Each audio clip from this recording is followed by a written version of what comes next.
Hello and welcome. So, I did two, possibly three videos of Exodus so far, and I was doing another video with my mother, and she brought up a story before I had read, because I didn't read the beginning, and I certainly haven't read it on here. So, we're going to start at verse 1, and then once I get to the other part, we'll skip over that and continue.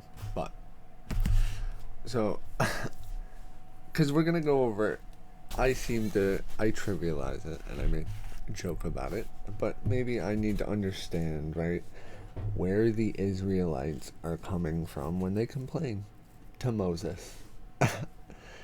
When they're complaining in the desert to Moses, that just I can't understand it. So, hopefully, right, we start with it. Israel's suffering in Egypt. This is where it all began. Now these are the names of the children of Israel who came to Egypt. Each man and his household came with Jacob: Reuben, Simeon, Levi, and Judah; Issachar, Zebulun, and Benjamin; Dan, Naphtali, Gad, and Asher. All those who were descendants of Jacob were 70 persons, for Joseph was in Egypt already. And Joseph died, all his brothers, and all that generation.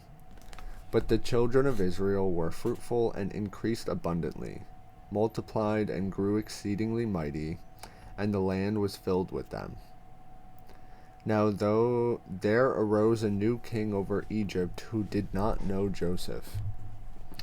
So he didn't understand how the people got there.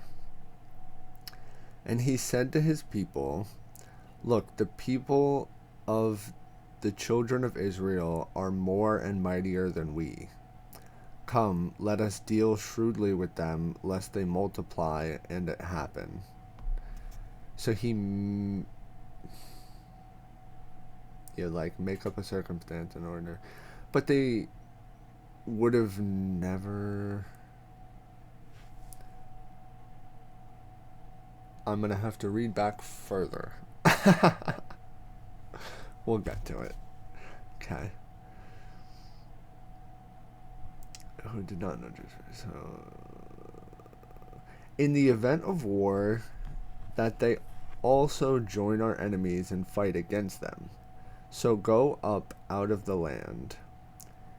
Therefore they set taskmasters over them to afflict them with their burdens. And they built for Pharaoh supply cities, Pithom and Ramses. But the more they afflicted them, the more they multiplied and grew, and they were in dread of the children of Israel. And now you were being mean to them. So, not a good mix. The Egyptians made the children of Israel serve with rigor, and they made their lives bitter with hard bondage, in mortar, in brick, and in all manner of service in the field. All their service in which they made them serve was with rigor. Then the king of Egypt spoke to the Hebrew midwives, of whom the name of one was Shiphrah, and the name of the other Puah. And he said, "When you do the duties of the midwife for the Hebrew woman, and see them on the birth stools, if it is a son, then you shall kill him, but if it is a daughter, then she shall live." But the midwives feared God, and did not do as the king of Egypt commanded them, but saved the male children alive. That's wild. So the king of Egypt called for the midwives, and said to them, "Why have you done this thing, and saved the male children alive?"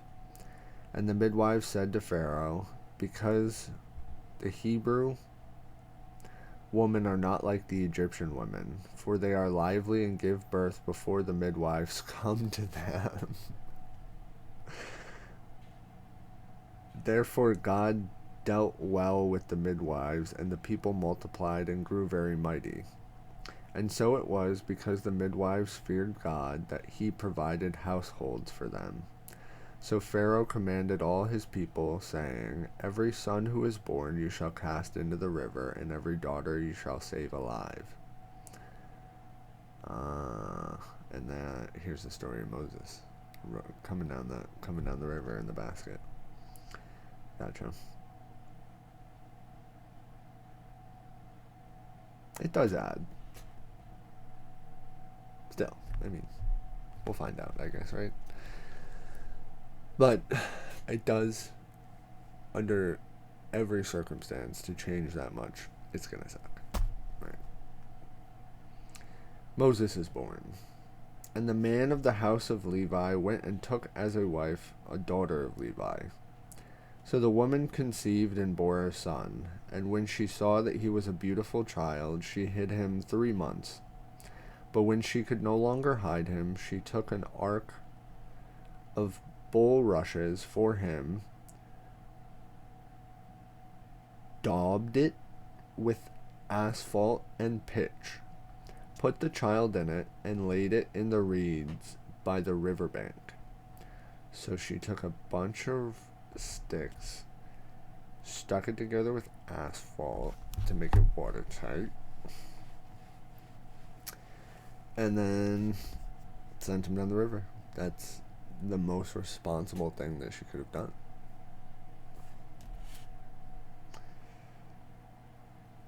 And his sister stood afar off to know what would be done to him. Then the daughter of Pharaoh came down to bathe at the river, and her maidens walked along the riverside. And when she saw that the ark was among the reeds, she sent her maids to get it. And when she opened it, she saw the child, and behold, the baby wept. So she had compassion on him, and said, This is one of the Hebrews' children. Then his sister said to Pharaoh's daughter, Shall I go and call a nurse for you from the Hebrew women, that she may nurse the child for you? And Pharaoh's daughter said to her, Go. So the maiden went and called the child's mother.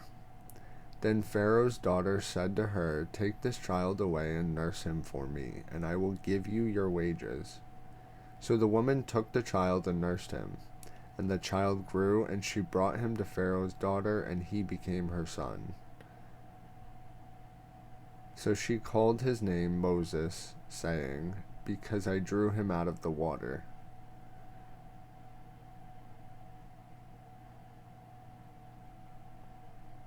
That is funny, right? God's plan to know, right? Pharaoh's doing all this stuff.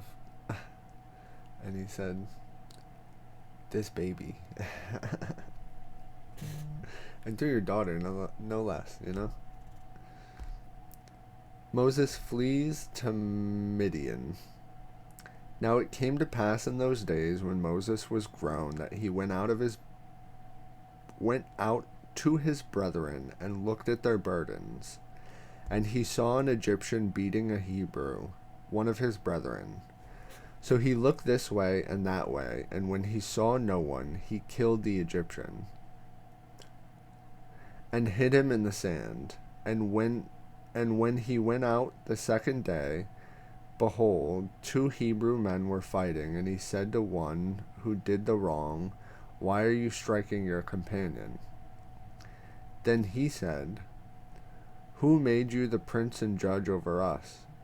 Do you intend to kill me as you killed the Egyptian? So Moses feared and said, Surely this thing is known. When Pharaoh heard of this matter, he sought to kill Moses. But Moses fled from the face of Pharaoh and dwelt in the land of Midian. And he sat down by a well. This is not, I'd read this before, but this is not the backstory I had expected. Now the priest of Midian had 7 daughters, and they came and drew water, and they filled the troughs to water their father's flock.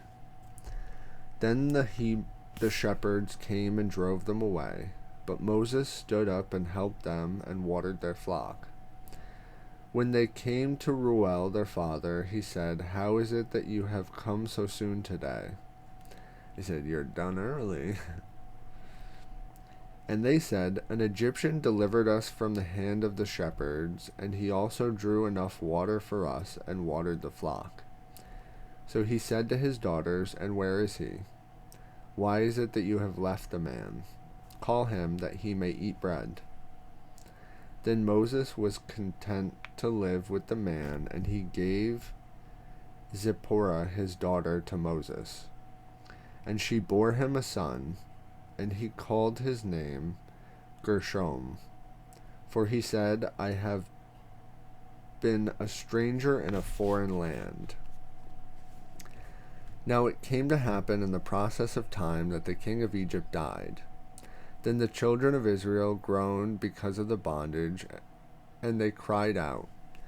And their cry came up to God because of the bondage. So God heard their groaning, and God remembered his covenant with Abraham, with Isaac, and with Jacob. And God looked upon the children of Israel, and God acknowledged them. So I'm going to stop it there. But if Moses was able to control himself and maybe not kill that guy, God had put him in the perfect position to literally turn all those tables, right? To literally get the people out without them complaining, probably, right? Or at least by the time that they had started complaining, he would have been in like a really great position to get his people out, right? You know? He wouldn't have been able to see that. But like, hindsight is 10-10 at this point, you know? But yeah, I mean, wow. He just killed the dude. Didn't even I don't know. That's a good point though. It's like that's not the response either. You could have had a conversation. And he goes to Midian. I mean, he found a life too, but who knows? We'll read the next part later. Everybody have a good day and find some peace.